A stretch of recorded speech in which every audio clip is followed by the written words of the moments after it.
শ্ৰীমন্ত শংকৰ হৰি ভকতৰ জানা যেন কল্পতৰু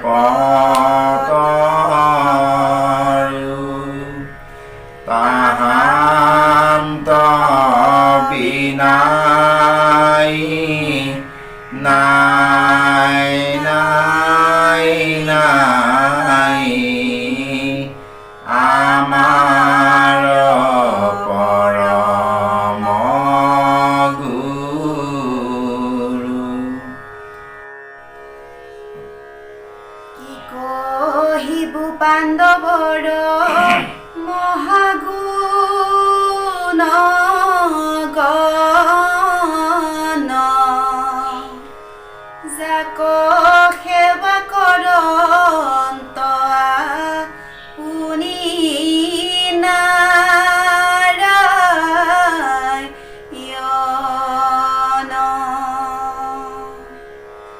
তাসম্বাৰ বংশ তুমি পৰম পবিত্ৰ, দিবাহায় ভয় দান আতকুন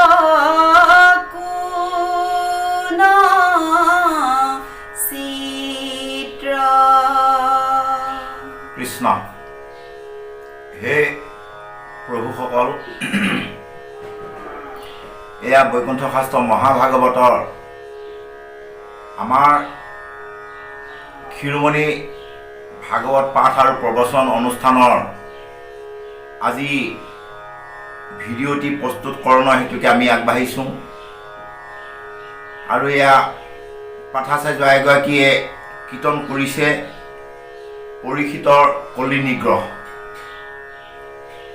আৰু ইয়াত এতিয়া পৰ্জনাই কৈছে আমাক, যেতিয়া ধৰ্ম আৰু পৃথিৱীক একত্ৰিত কৰি কলিয়ে বিভিন্ন প্ৰকাৰে উৎপীড়ন কৰি আছিল, তেনে সময়তে গৈ পৰীক্ষিতে লগ পায় সেই ধৰ্ম আৰু পৃথিৱীক ৰক্ষণাবেক্ষণ দিম বুলি বিভিন্ন প্ৰকাৰে প্ৰতিশ্ৰুতি দিয়াৰ পাছত ধৰ্মৰ প্ৰকাশ কৰিছে। কি বুলি কৈছে যে হেৰা ৰাজা, মই জানো যিহেতু তুমি পাণ্ডৱৰ বংশধৰ, অৰ্থাৎ পাণ্ডৱৰ নাতি, আৰু যি পাণ্ডৱৰ বংশত অৰ্থাৎ পাণ্ডৱৰ লগত প্ৰভু ভগৱন্তই নিজেই আজ্ঞাকাৰী ভৃত্যৰ দৰে কৰ্ম কৰিছিল, গতিকে তেনেহেন বংশধৰৰ বংশ নাতি হোৱা পাছত তোমাৰ কথা অৱশ্যে অসুৰক্ষিত নহয়। কিন্তু তৎসত্বেও যে এই সংসাৰত যিহেতু কলি অন্তৰ্ভুক্ত হৈছেই, কলিৰ কূট কৌশলসমূহ লাগিছেই, সেয়েহে কেনেভাৱেনো কি হ'ব, তাৰ বাবে তোমাৰ যথেষ্টখিনি কৰ্তব্য আছে, এনেকুৱা কিছুমান ইংগিত দি ধৰ্মৰ কথাখিনি কৈছে। সেই প্ৰভুসকল, এতিয়া আমি আপোনাৰ খবৰ দাসৰো দাসে আপোনাৰ খবৰ সবাৰ চৰণত এটি অনুৰোধ কৰিব বিচাৰোঁ, কিয়নো বিভিন্ন প্ৰান্তৰ পৰা নেপাল, ভূটান, বাহিৰৰ দেশৰ পৰাও আমাক অনুৰোধ কৰিছে যে আপুনি কিছু কিছু কথা হিন্দীত কওক, হিন্দীত ব্যাখ্যা কৰক। সেয়েহে আমি মাজে মাজে যিখিনি আমাৰ মতি অৰ্থাৎ যিখিনি আমাৰ অভিজ্ঞতা আছে, সিমানখিনি কিছু কিছু বাক্য আমি হিন্দীত ক'বৰ কাৰণে চেষ্টা কৰিম। আপোনাৰ সবে যেন দায় দোষ নধৰে, যিহেতু হিন্দীত ক'লে শব্দটো তেতিয়া বিভিন্ন প্ৰান্তৰ পৰা নেপাল, ভূটানৰ পৰা বন্ধুসকলে আমাৰ অনুৰোধ কৰিছে যে হিন্দীত ক'লে কথাখিনি আমি বুজি পাম বুলি। সেয়েহে আমি আপোনাৰ সবাৰ চৰণত আমাৰ কৰিব লগা হ'ব লগা ভুলখিনি আমি আপোনাৰ সবাৰ চৰণত ক্ষমা নিবেদিছোঁ। কৃষ্ণ। কোনে দুখ দিয় যিটো উচিলা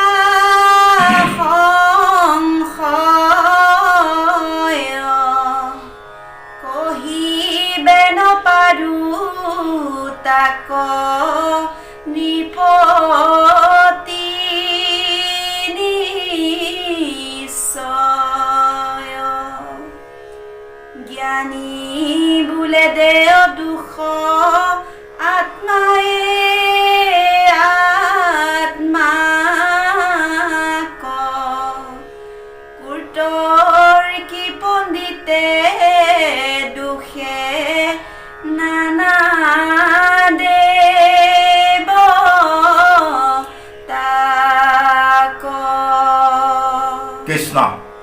হে প্ৰভুসকল, এতিয়া ধৰ্মই কথাটো আনিছে, বৰ গুৰুত্বপূৰ্ণ কথা। পৰীক্ষিতে গৈ ধৰ্মক প্ৰশ্ন কৰিছিল যে হেৰা ধৰ্ম, যে তোমালোককনো এনেভাৱে কোনে দুখ দিছে?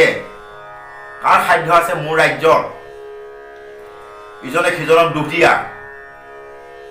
এতিয়া সেই তাৰ উত্তৰত ধৰ্মই কি বুলি কৈছে যে হেৰা ৰাজা, হয় তুমি সুধিছা যে তোমালোকক কোনে দুখ দিছে। এতিয়া মইনো কি ক'ম? ধৰ্ম যে ধৰ্মই কাকো পোনে পোনে দুখ জাপিব চেষ্টা নকৰে। ধৰ্মৰ সেই এটা চৰিত্ৰ। কিয়নো আমি যে দুখসমূহ পাওঁ, ইয়াৰ বিভিন্ন প্ৰকাৰে বিভিন্ন কাৰণত বিভিন্ন সংযোগত বিভিন্ন দুখৰ সংযোগতহে সৱশেষত একত্ৰিত হৈ আমি নানান ধৰণৰ কষ্ট, মনোকষ্ট হওক, শৰীৰ কষ্ট হওক পাব লগা হয়।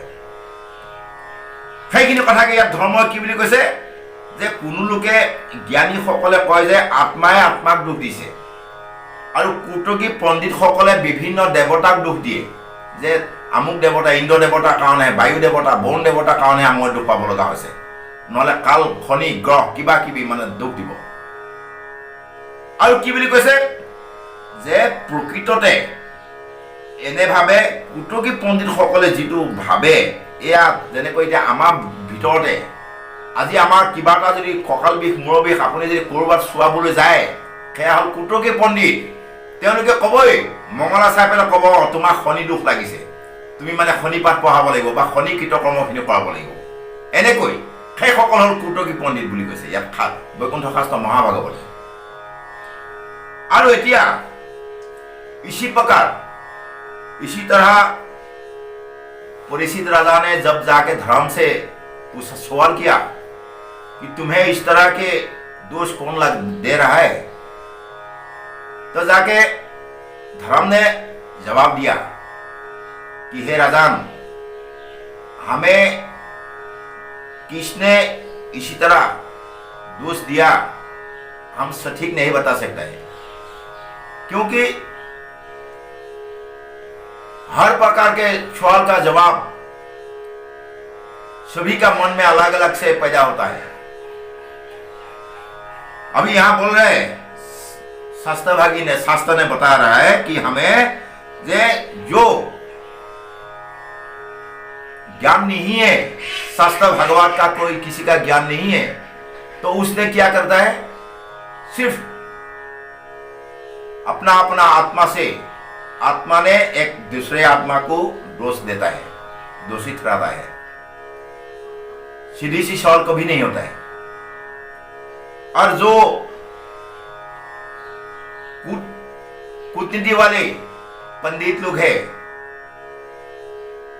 जो सिर्फ अपने पेट पालने के लिए तरह तरह के सुरिश्पी से आक्रमण करता है, वही लोग देवता लोग को दूषित ठहराता है।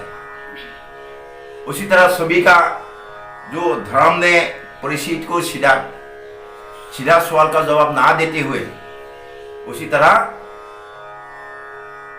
जो पंडित का सही सलामत पंडित है, भक्त है, उनका भाषा से ही परीक्षित को जवाब दिया।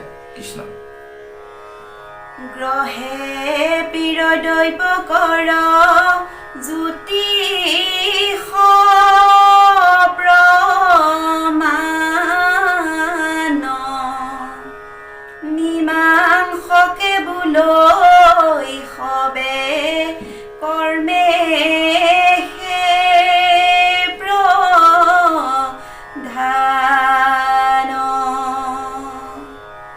लोकावर्ती शास्त्रतश भावे सবে কয়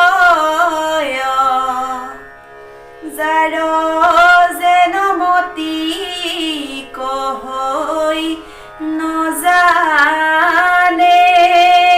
নিশ্চয়। কৃষ্ণ হে প্ৰভুসকল, এনেভাৱে ধৰ্মৰ পৰীক্ষিতক তেওঁলোকক তেওঁলোকে যে কষ্ট পাই আছে বা কষ্ট দি আছে, কষ্ট ভুগি আছে, শাস্তি দি আছে, সেই বিষয়খিনি উত্থাপন কৰিছে। এতিয়া কি বুলি কৈছে যে এই এনেধৰণৰ কুৰ্তকী পণ্ডিতসমূহে বিভিন্ন শাস্ত্ৰসমূহ চাই, বিভিন্ন পঞ্জিকা কিবা কিবি চাই কৰি মাৰিব, কেতিয়াবা কেতিয়াবা কিবা মঙলা চাব, মঙলা চাই ক'ব কি তোমাৰ এইটো গ্ৰহৰ দোষ আছে, নৱগ্ৰহ দোষ আছে, কিবা দোষ আছে, গতিকে সেই নৱগ্ৰহত গৈ তুমি পূজা পাতল কৰিব লাগিব, হেন কৰিব লাগিব, তেনে কৰিব লাগিব, মানে সিদ্ধান্ত দিয়ে, উপায় দিয়ে। আৰু মীমাংসকে যিসকল নেকি বিভিন্ন প্ৰকাৰে চিন্তা কৰি চাই, মীমাংসকে যে তেওঁ কৰ্ম দোষতে হৈছে, এইটো তেওঁ ভালকৈ ভাত নাখায় গতিকে পেটৰ বিষ হৈছে, বা তেওঁ অনবৰতে দৌৰি ফুৰে গতিকে ভৰি বিষ হৈছে, আৰু তেওঁ অনবৰতে মানে লোকক দুখ দি ফুৰে গতিকে তেওঁ সেইটো দুখ পাইছে। তেওঁলোকে কি কয়, আলোচনা কৰে, সচৰাচৰ আমাৰ গাঁও বস্তিত, আমাৰ গাঁৱলীয়াসকলে বা আমাৰ ভকতৰ মাজত এনেধৰণৰ একোটাহঁত কথা চলে যে তেওঁ এইটো নিজৰ দোষতেই হৈছে, তেওঁ অনবৰতে চাইকেল কোবাই ফুৰে, অনবৰতে ঘূৰি ফুৰে, অনবৰতে কিবা এটা কয়, মুঠতে তেওঁ কৰ্ম অনুসাৰীহে হৈছে, এনেভাৱে দুখ দিয়া যায়। আৰু লুকাৱতী শাস্ত্ৰ যি নেকি আমাৰ মাজত প্ৰচলিত হৈ আছে, বিভিন্ন প্ৰকাৰৰ শাস্ত্ৰসমূহ এতিয়া আমাক প্ৰকৃততে দেখুৱাইছে। শাস্ত্ৰৰ উত্তম গীতা ভাগৱত, ধৰ্মৰ উত্তম নাম, দেৱৰ উত্তম দেৱকী নন্দন, জানিয়া কৰা প্ৰণাম, অৰ্থাৎ দেৱতাৰ ভিতৰত একমাত্ৰ প্ৰভু ভগৱন্ত দেৱকী নন্দনদেৱ কৃষ্ণ, আৰু ধৰ্মৰ ভিতৰত একমাত্ৰ নাম ধৰ্ম, আৰু শাস্ত্ৰৰ ভিতৰত বৈকুণ্ঠ শাস্ত্ৰ মহাভাগৱত, যাক নেকি পুৰাণৰ সূৰ্য শাস্ত্ৰ বুলি কোৱা হয়, তাৰ অবিহনে বাকী অন্য শাস্ত্ৰবিলাকত যিমানসমূহ লিপিবদ্ধ আছে, বিভিন্ন প্ৰকাৰে বিভিন্ন আওপাকে বাওঁপাকে নিজৰ নিজৰ যিসকল নিজৰ নিজৰ মত প্ৰদৰ্শন কৰা বা নিজৰ নিজৰ ভাৱ প্ৰদৰ্শন কৰা একোখন শাস্ত্ৰ। আৰু তাৰ বাহিৰেও আজিকালি কিছু কিছু মহাপণ্ডিতসকলে ৰচনা কৰিছে, সেই শাস্ত্ৰবিলাকত কি বুলি কৈছে, ইয়াত সেইটোকে কৈছে যে লুকাৱতী শাস্ত্ৰত স্বভাৱে সবে কয়, যাৰ যেন মতি কহে নজানে নিশ্চয়। এইসমূহ হ'ল লুকাৱতী শাস্ত্ৰ। আৰু লুকাৱতী শাস্ত্ৰ নিজৰ নিজৰ মতি অনুসাৰে বিভিন্ন প্ৰকাৰে তাৰ কাৰণটো ব্যাখ্যা কৰিব, কাৰণটো দেখুৱাব, কিন্তু প্ৰকৃত সঠিকটো তেওঁ যে কিহৰ দোষত দুখী হ'ব লগা হৈছে, কিহৰ পেনো দুখ পাইছে, সেই কথাটো কোনো প্ৰকৃত নাজানে। অৰ্থাৎ কিছুসকলে জানে কিন্তু ক'ব ইচ্ছা নকৰে যে সমস্ত জগতৰ তাৰণ কাৰণ নাৰায়ণ, অৰ্থাৎ সমস্ত জগতত যি হৈ আছে, কিয়নো গীতাত লিখিছে সূৰ্য কোন ভগৱন্ত প্ৰভুই সমস্ত যত যিমান যি শ্ৰেষ্ঠ কৰ্ম আছে, শ্ৰেষ্ঠ বস্তু আছে, সকলোখিনি ভগৱন্তই, কিন্তু তৎসত্বেও ভগৱন্তক যশ কীৰ্তিসমূহ নিদি চব নিজৰ নিজৰ মন্তব্য প্ৰকাশ কৰাত লাগি গৈছে আজিকালি। সেইখিনি কথাকে ইয়াত ধৰ্মই পৰীক্ষিত আগত কৈ আছে। কৃষ্ণ একান্ত ভকত সবে কহে ন্যায়, নিলৈ সুখ দুখ আদি ঈশ্বৰ চায়, তত্ত নপাই কহব যা হাৰ যেন মতি, কৰিও কবি মৰিষ আপুনি নৃপতি। আৰু এতিয়া ধৰ্মই কৈছে যে হে ৰাজা, হে মহাৰাজ, এই এনেভাৱে আৰু একান্ত যিসকল ভগৱন্ত ভকতসকলে কয় যে এই সংসাৰত সুখ আৰু দুখ, একমাত্ৰ প্ৰভু ভগৱন্তৰ ইচ্ছাতহে আহি লগ লয়, অৰ্থাৎ আমাবিলাকক পায়। এতিয়া তেনেভাৱে যিসমূহ বিভিন্ন মতাদৰ্শন প্ৰকাশ কৰা লোকসকলে ইয়াৰ একো তত্ত্ব উলিয়াব নোৱাৰি, নজানি বেঙাত পৰিব লগা হয়, বিপথে পৰিচালিত হয়। গতিকে এতিয়ানো মইনো কিয় দুখ পাইছোঁ, আপোনাক পোনে পোনে কি বুলি ক'ম। গতিকে আপুনি যিহেতু ভকত আৰু একটো ৰজাও, ৰাজকাজ চলাই থকা, ৰাজ শাসন কৰা আপোনাৰ অভ্যাস আছে। গতিকে আপুনি নিজৰ মতি অনুসাৰে নিজে চিন্তা কৰি লওক, মইনো দুখ কিয় পাব লগা হৈছে। এনেভাৱে ধৰ্মই পৰীক্ষিত ৰজাক তেওঁলোকে পাই থকা কষ্টখিনি কাৰণ সোধাত তেনেভাৱে উত্তৰ দিছে। কৃষ্ণ হেন শুনি পাইলা ৰাজা মনত বিচাৰি, জানিলো এহেন্তে ধৰ্ম বৃষৰূপ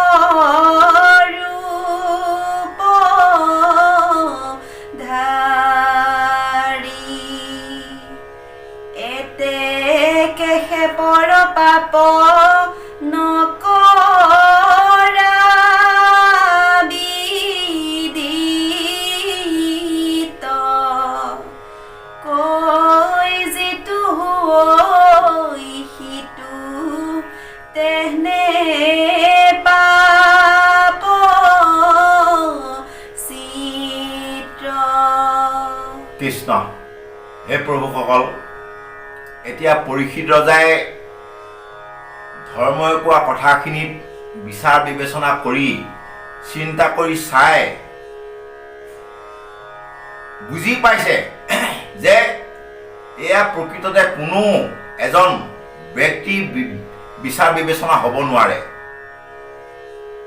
কাৰণ যেনেকুৱাই শিক্ষিত নহওক, যেনেকুৱাই জ্ঞানীজন নহওক, সদায় নিজৰ নিজৰ ভাৱধাৰাত, নিজৰ নিজৰ মত পোষণত, নিজৰ নিজৰ মত প্ৰকাশ কৰাত একোটা স্বাৰ্থ অন্তৰ্নিহিত হৈ থাকে।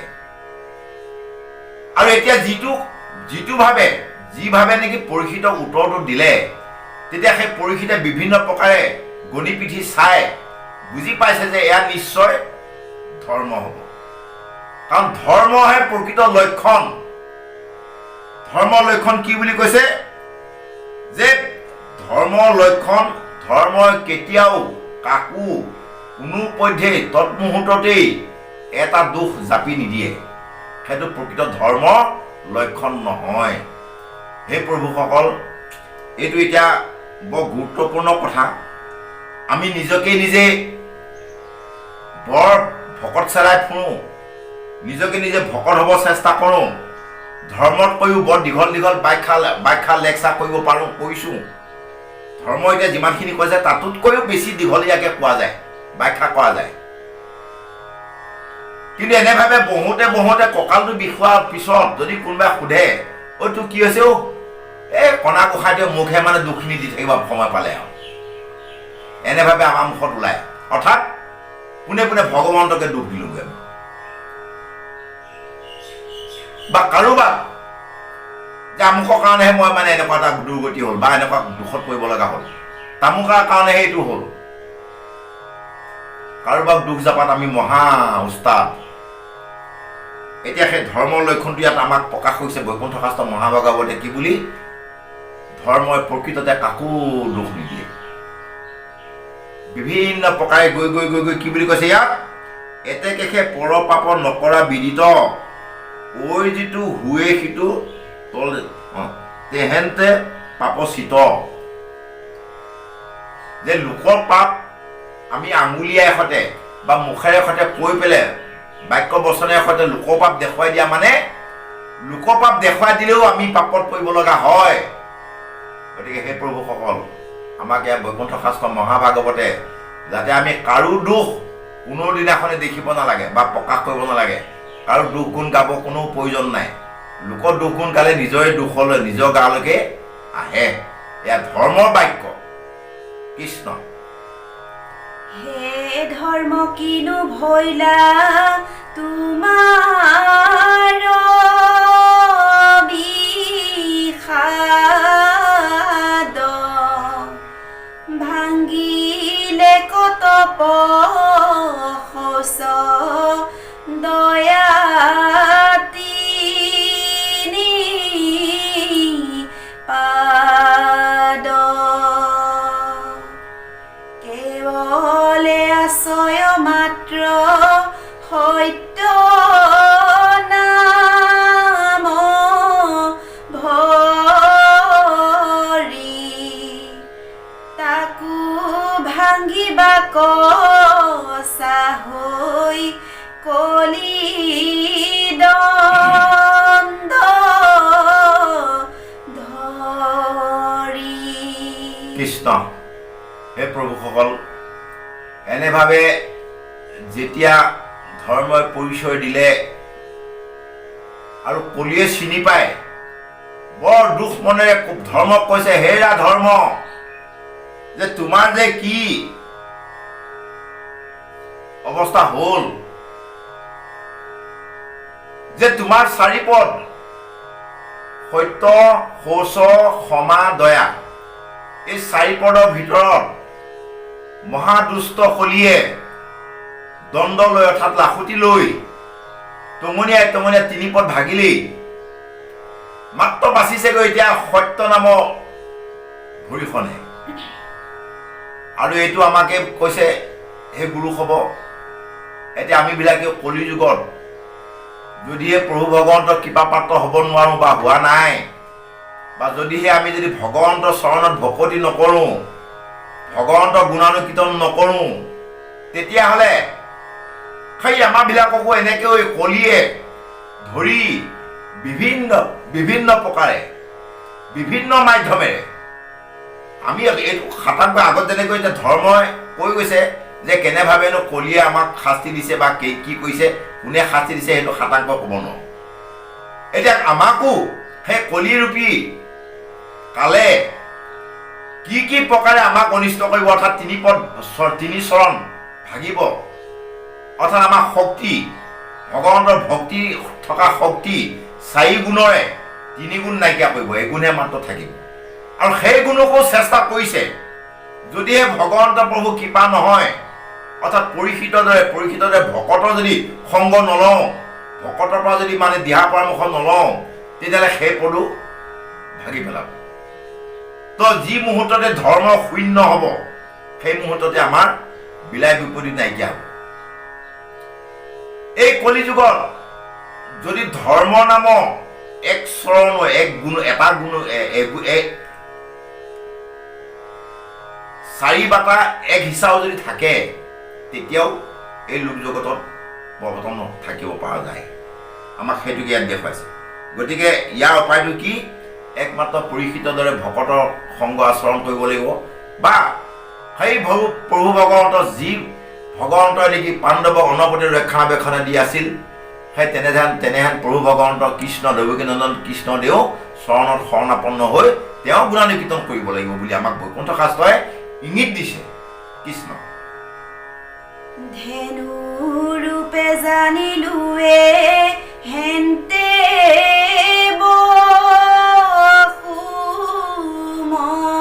বসুমতি কৃষ্ণৰ বিৰহ তাপে ক্ষীণ ভৈলা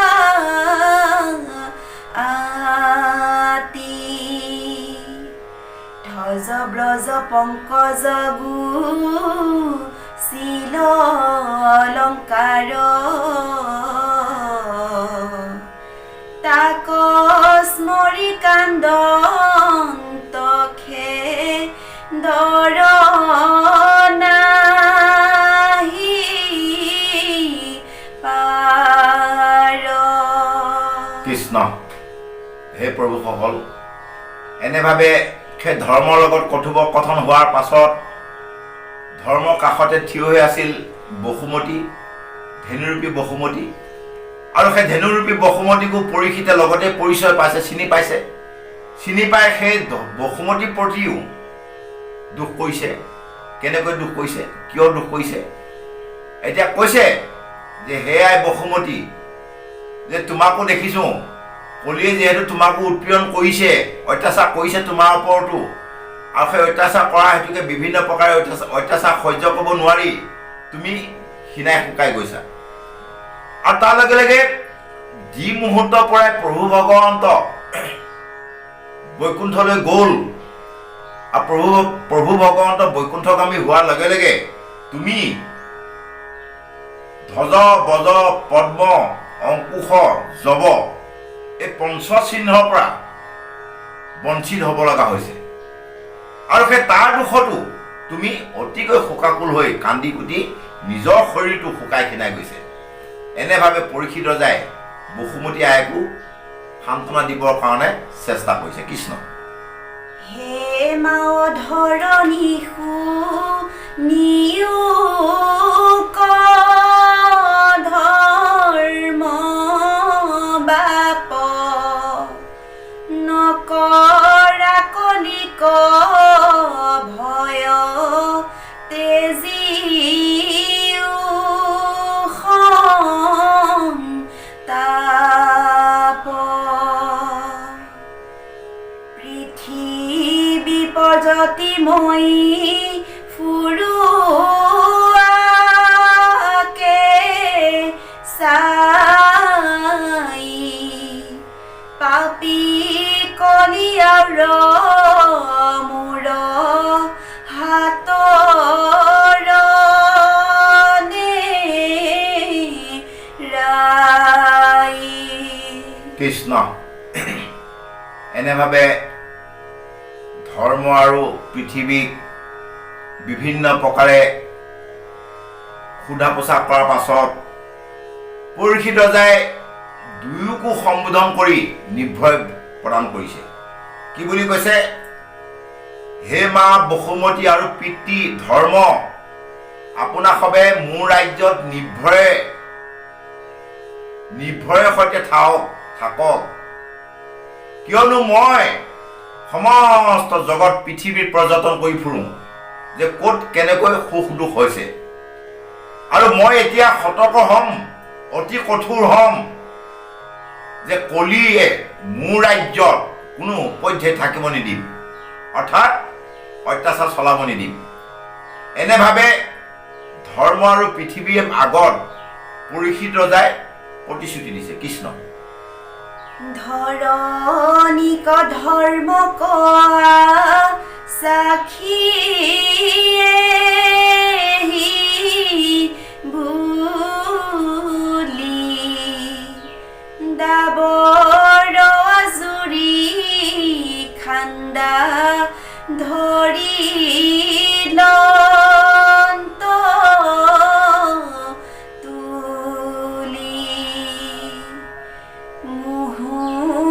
ৰাজ্যত আহি কৰ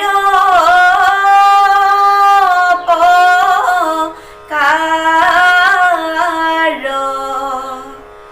জানিলো পাতকি তোৰ কত কতাই ঘাৰ। কৃষ্ণ। হে প্ৰভুসকল, এনেভাৱে ধৰণীক ধৰ্মক আশ্বাস বুলি বাণী দি পৰীক্ষিতে বিভিন্ন প্ৰকাৰে দুয়োজনকে সান্তনা দিছে, আৰু তেওঁলোকৰ সন্মুখতে পৰীক্ষিতে খঙৰ ভ্ৰমকত মেয়ানৰ পৰা অৰ্থাৎ কভাৰৰ পৰা তৎমুহূৰ্তে তৰোৱাল উলিয়াই কলিক গৰ্জি খেদা মাৰি যাব বিচাৰিছে। কি বুলি কৈছে? যে হেৰা কলি, তই মোৰ ৰাজ্যত আহি সন্ত সাধুসকলক অনিষ্ট কৰিছ, অপকাৰ সাধন কৰিছ, গতিকে তোৰ আজি ডিঙি ৰক্ষা নাই বুলি কৈ পৰীক্ষিতে উগ্ৰমূৰ্তি ধাৰণ কৰি খেদা মাৰি যাব ওলাইছে। হে প্ৰভুসকল, এতিয়া আমাৰো সময় সমাগত হোৱা হেতুকে আমি আজিলৈ ইমানতে আপোনাসৱৰ মাজৰ পৰা বিদায় ল'ব বিচাৰিছোঁ, আৰু সেই বিদায় লোৱাৰ আগতে আমাৰ হৈ যোৱা ভুল ত্ৰুটি মাজনা বিচাৰিছোঁ সবাৰ চৰণত কৰজোৰে প্ৰাৰ্থনা জনাই। আৰু দ্বিতীয়তে আমি এই আসনভাগীৰ পৰাই সেইজনা প্ৰভু ভগৱন্তৰ চৰণত কৰজোৰে প্ৰাৰ্থনা জনাব বিচাৰোঁ। সমগ্ৰ বিশ্ব জগতৰ জীৱকসমূহক যেন কুশলে ৰাখক, মংগলে ৰাখক, সকলোৱে নিজৰ নিজৰ পৰিজনৰ সৈতে শান্তি আৰু সমৃদ্ধিৰ সৈতে বাস কৰক। আৰু আপোনাসৱেও এনেভাৱে চৰণ সেৱা কৰাৰ সুবিধাকণ দি আমাৰ চেনেলটিক যাতে ছাবস্ক্ৰাইব কৰক। তেতিয়াহে আমি এনেভাৱে দি থকা ভিডিঅ'সমূহ আপোনাসৱে প্ৰথমে আগতীয়াকৈ পাবৰ কাৰণে সুবিধাকণ পাব, আৰু আমিও আপোনাসৱৰ চৰণ সেৱা কৰাৰ সুবিধাকণ পাম। ইয়াকে কৈ আমি সবাৰো চৰণত ভক্তিভাৰ সেৱা নিবেদন কৰি আমি আপোনাসৱৰ মাজৰ পৰা বিদায় লৈছোঁ। কৃষ্ণ।